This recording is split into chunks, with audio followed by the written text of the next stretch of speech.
बहुत समय पहले सेतपुरी नाम का एक गांव हुआ करता था। उस गांव में माँ काली का एक बहुत पुराना मंदिर था।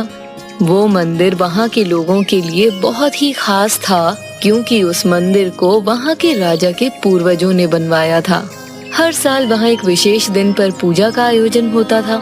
राजा हर साल उस पूजा का आयोजन करते थे। इस बार भी पूरा गांव पूजा की तैयारियों में लगा हुआ था। जल्दी करो, ये सब परसों पूजा है। ये सारी मालाएं तैयार करके ले जानी भी हैं भाई। चिंता मत करिए, सब काम समय पर हो जाएगा। आप ये लीजिए, शरबत पीजिए। इसी की जरूरत थी मुझे। मजा आ गया।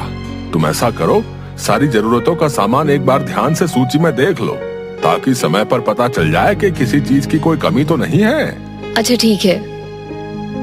सरपंच जी। हाँ, आज कौन सी खबर लाए हो चाचा जी? ये लीजिए, राजमहल से संदेश आया है। जीजा जी क्या हुआ? महल से पत्र आया है कि वो सभी पूजा के दिन सुबह पहुंच जाएंगे। तब तक तो हमें सारी तैयारियां पूरी कर लेनी चाहिए। लगता है इस बार भी पिछले वर्ष की तरह बहुत सारा धन चढ़ाया जाएगा। काश महाराज वो सारा धन हमें दे देते, तो कितना सुकून मिलता है इस दिल को। सुकून तो तब मिलेगा जब सारी तैयारियां समय पर पूरी हो जाएंगी, वरना महाराज हमें छोड़ेंगे नहीं। और सुनो, जो भी चढ़ावा आता है सब देवी माँ का है, उसके बारे में सोचना भी पाप है, समझे? तुम ऐसा करो, जाकर हलवाई के यहाँ देख कर आओ कि प्रसाद के लिए लड्डू पूरे बने या नहीं। अरे किसका चेहरा देख लिया? मुझे ऐसा मत बोलो भाई, मैं तो अच्छा हूँ। अरे पागल है, हट जा रास्ते से। मुझे पगला क्यों बोला? मैं पागल नहीं हूँ। माँ बोलती थी मैं प्यारा हूँ। तू जो भी है अभी हट सामने से। भूख लगी है, कुछ खाने को दे दो। ये ले, खा लियो कुछ इनसे। अब हट सामने से। और भाई नथुलाल, काम पूरा हुआ या नहीं? हो गया, बस एक टोकरी बाकी है भरना। चलिए ठीक है, शाम को हमारे आदमी सामान लेने आ जाएंगे। ठीक है, तब तक तो पूरा भी हो जाएगा। पंडित जी, सारी तैयारियां हो गई पूजा की? हाँ हाँ हो गई। महाराज कब तक आ जाएंगे, कोई समाचार आया? हाँ, जीजा जी ने बताया था वो पूजा की सुबह पहुंच जाएंगे। अब मैं चलता हूँ। सुनो भाग्यवान, महाराज परसों सुबह पहुंच जाएंगे। तुम सारी सामग्री सही से रख देना। ठीक है, पर सुनिए, बच्चों को भी ले जाइएगा, उन्हें आगे खड़ा करना। क्या पता महाराज खुश होके उन्हें भी कुछ दे दें। तुम भी ना? ठीक है, ले जाऊंगा। और आखिरकार वो दिन आ ही गया जब सब मंदिर की तरफ जाने लगे। जल्दी चलो भाग्यवान, महाराज पहुंचते होंगे। दंड दिलवाना है क्या अपने पति को? महाराज पहुंच गए क्या? नसीब अच्छा है आपका, अभी नहीं पहुंचे। बच गया। इतनी देर कैसे हो गई? इसलिए कहता हूं थोड़ा शरीर का ध्यान रखिए। कब तक ऐसे हांफते रहेंगे? जल्दी चलिए, वो देखिए आ गए महाराज। प्रणाम महाराज। प्रणाम महारानी जी। कैसे हो जगमोहन? आपकी दया है महाराज। गांव में सब ठीक तो है ना? कोई समस्या तो नहीं है ना? नहीं महाराज, होती तो हम आपको जरूर बताते। ठीक है, चलिए महाराज, पूजा का समय हो रहा है। प्रणाम पंडित जी, प्रणाम। आइए। ये लीजिए पंडित जी, माता रानी को ये नए गहने पहना दीजिए। जी महाराज। महाराज, आप बहुत गुणी राजा हैं। माता रानी आप पर अपनी कृपा सदैव बनाए रखें। ये लीजिए पंडित जी, आपके लिए, और ये आपकी पत्नी और पुत्र के लिए। धन्यवाद महाराज, आपका कल्याण हो राजन। चलिए महाराज, अब हमें महल की ओर प्रस्थान करना चाहिए। अभी निकलेंगे तभी समय से पहुंच पाएंगे। ठीक है, आप जाने की व्यवस्था करिए। चलिए हम चलते हैं। कोतवाल, अपना काम सही से कर रहे हो ना? जी महाराज। ठीक है, अब हम चलते हैं। ये देखिए कितने सारे गहने। घर चलिए, मुझे सारे गहने पहनने हैं। तुम भी ना, सबर नाम की कोई चीज है कि नहीं? ठीक है चलो।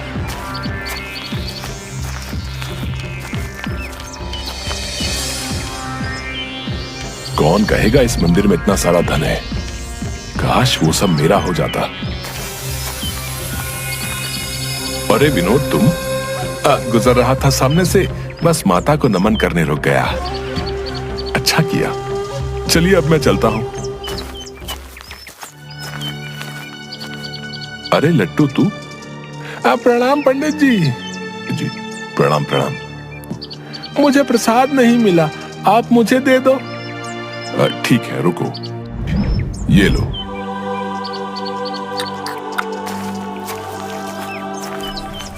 काम हो जाएगा सरदार। आज से ठीक 1 हफ्ते बाद, जब सारा गांव सो रहा होगा। सही कहा तुमने। अभी तुम लोग जाओ यहां से। याद रहे, बक्सा सही सलामत ले आना तुम लोग। समझ गए ना? वो बक्सा किसी के हाथ न लगने पाए। आप बेफिक्र रहें सरदार। जहाँ एक ओर चोर चोरी की तैयारियां कर रहे थे, वहीं दूसरी ओर गांव वाले अपनी फसल पकने का इंतजार कर रहे थे। भाग्यवान, ओ भाग्यवान, जल्दी चलो। याद है ना, आज फसल की कटाई शुरू करनी है। आप चलिए, मैं घर का सारा काम निपटा कर खेत पहुंचती हूँ। इसके बाद गोपाल फसल की कटाई के लिए खेत चला जाता है और खेत पहुंचकर मन से कटाई करने लग जाता है। इसी तरह गांव वाले अपने कामों में व्यस्त थे कि एक रात चोरों की टोली मंदिर में चोरी करने आ पहुंची। सरदार, सारी तैयारी हो चुकी है। अगर आप आदेश दे दे तो अंदर जाए। हाँ ठीक है, लेकिन सब लोग होशियार रहना, समझ गए ना? जी सरदार।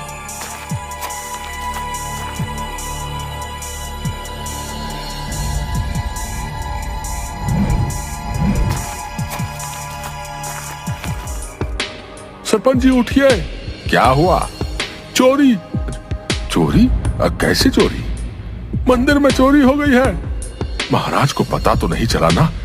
उन्हें पता चला तो बहुत क्रोधित होंगे। किसने की चोरी? हमें नहीं पता सरपंच जी। सुबह पंडित जी पूजा करने आए तो गहने गायब थे। ये बात किसी को मत बताना, वरना पूरे गांव को पता चल जाएगा कि मंदिर में चोरी हुई है। और अगर महाराज को पता चला तो हम गए। इसलिए सभी इस बात का ध्यान रखेंगे। आपको क्या लगता है सरपंच जी, ये चोरी किसने की होगी? मुझे लगता है ये उन्हीं चोरों का काम है। आप तो जानते ही हैं कि कई महीनों से हमारे इलाके में चोरी हो रही है। तुम जाओ और उस चोर को पकड़ो। जी सरपंच जी। तुम्हें क्या हुआ विनोद? कुछ नहीं, बस गर्मी की वजह से बेचैनी हो रही है। ठीक है, सब घर जाइए और ध्यान रखना किसी को पता ना चले। मंदिर में चोरी हो गई, मंदिर में चोरी हो गई। चोर हमारा भाग गया, चोरी करके भाग गया। क्या? चोरी हो गई मंदिर में? तुम्हें कैसे पता? मैंने सरपंच जी को कहते सुना। बोले मत बताना किसी को, मत बताना किसी को भी नहीं, वरना राजा मारेगा। तू सच बोल रहा है? सच बोल रहा हूँ, सच बोल रहा हूँ। तुझे पता है मंदिर में चोरी हुई है, पूरे गहने चोरी हो गए। क्या बोल रही है तू? हे भगवान, कितने कीमती थे वो। हाँ बहन, चल अब मैं चलती हूँ। सुनिए जी, आपको पता है मंदिर में चोरी हुई है। तुम्हें किसने बताया? शारदा ने। ये तो बहुत बुरी खबर है। खैर अब क्या कर सकते हैं, चलो मैं काम पर निकलता हूँ। तुम्हें पता है मंदिर में चोरी हुई है? हे भगवान, ये तो हद ही हो गई। उस चोर को रत्ती भर शर्म नहीं आई मंदिर में चोरी करते हुए। पहले भी चोरी होती थी, अब तो मंदिर को नहीं छोड़ा इन चोरों ने। सही कह रहे हो भाई, चलो काम करते हैं वरना मालिक गुस्सा करेंगे। सुनिए, आपको पता है मंदिर में चोरी हुई है। पूरा गांव सिर्फ इसी बारे में बात कर रहा है। तुम्हें कैसे पता चला? वो नदी किनारे कुछ औरतें बात कर रही थी तो मैंने सुन लिया। ठीक है, लेकिन तुम किसी को मत बताना। पूरे गांव को पता चल गया है कि मंदिर में चोरी हो गई है। तुमने ये सब सरपंच जी को बताया? नहीं, सोचा पहले आपसे बात कर लूं। चलो सरपंच जी के पास चलते हैं, वही कोई रास्ता दिखाएंगे। जीजा जी। हाँ क्या हुआ? पूरे गांव को पता चल चुका है चोरी के बारे में। अब क्या होगा? हाँ सरपंच जी, मेरी पत्नी ने मुझे बताया कि पूरा गांव इस बारे में बात कर रहा है। हमने तो अभी तक चोर को पकड़ा भी नहीं है। महाराज को पता चला तो हमें अपने अपने पदों से हाथ धोना पड़ेगा। आप सब फिलहाल अपने अपने घर जाइए, मैं देखता हूं कि क्या कर सकता हूं। सरपंच जी, महाराज आए हैं। क्या महाराज? ये कैसे हो सकता है? महाराज तो चले गए थे ना। लगता है उन्हें किसी ने इन सारी बातों के बारे में बता दिया है। आपको तुरंत बुलाया है। प्रणाम महाराज। ये मैं क्या सुन रहा हूँ? मंदिर में चोरी हो गई।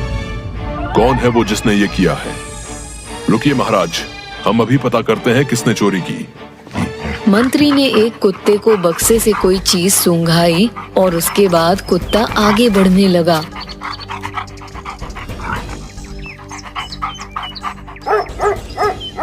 खुदाई करो यहाँ पे। यहाँ कुछ भी नहीं है। आप ये सब क्या कर रहे हैं मंत्री जी? आप हम पे शक कर रहे हैं? हम ऐसा काम क्यों करेंगे? चलिए यहाँ से मंत्री जी। महाराज, एक बार और जांच कर लेते हैं। ये कुत्ता कोई साधारण कुत्ता नहीं है। इसे बरसों का प्रशिक्षण प्राप्त है। जरूर कोई बात है।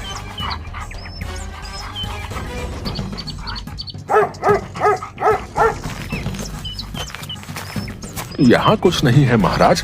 मैं भला, ये देखिए हमें क्या मिला। पकड़ा गया, पकड़ा गया। आपका काम खत्म हुआ मुख्य सलाहकार जी। मुख्य सलाहकार? हाँ, मैंने और इन्होंने शर्त लगाई थी कि कौन इस गांव के चोर को पहले पकड़ेगा। बस इसलिए हमारे मुख्य सलाहकार जी ने ये सब योजना बनाई थी। ये सब क्या हो रहा है? मैं बताता हूँ महाराज। इस गांव में सोने के गहने चुराकर उसकी जगह नकली गहने रख रहा था।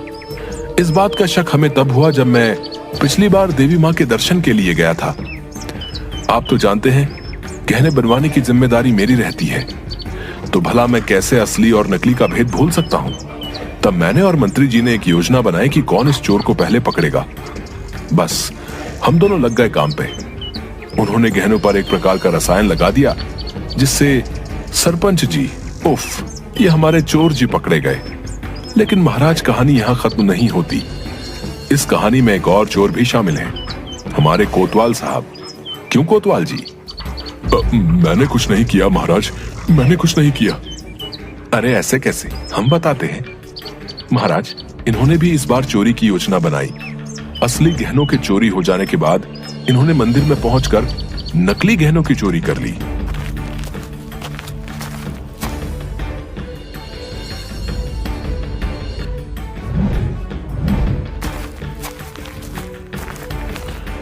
हमें शुरुआत से तो केवल सरपंच और विनोद पर शक था। मैंने पंडित जी के साथ मिलकर पहले के हर वर्ष के गहनों की जांच करवाई। तब पता चला कि वो सारे भी नकली हैं। लेकिन बाद में जब नकली गहनों की भी चोरी हो गई, तब मैं समझ गया कि चोर दो अलग अलग इंसान हैं। और हमारे कोतवाल साहब को पकड़ना थोड़ा आसान हो गया, क्योंकि कोतवाल साहब अपनी कमर में एक घंटी बांधा करते थे, जो चोरी करते वक्त भी बांध कर ही आ गए। लेकिन असली चोर यानी कि हमारे सरपंच जी को तो मंत्री जी की सूझबूझ से ही पकड़ पाए हैं। अगर रसायन लगाने का सुझाव न देते तो इन्हें पकड़ना बहुत मुश्किल होता। बहुत खूब, हमें बहुत खुशी है कि हम आप जैसे बुद्धिमान लोगों के साथ काम करते हैं। महल लौटकर हम आप दोनों को पुरस्कृत करेंगे। उस दिन के बाद से उस गांव में गहनों की चोरियां बंद हो गईं और सभी लोग खुशी से अपना जीवन बिताने लगे।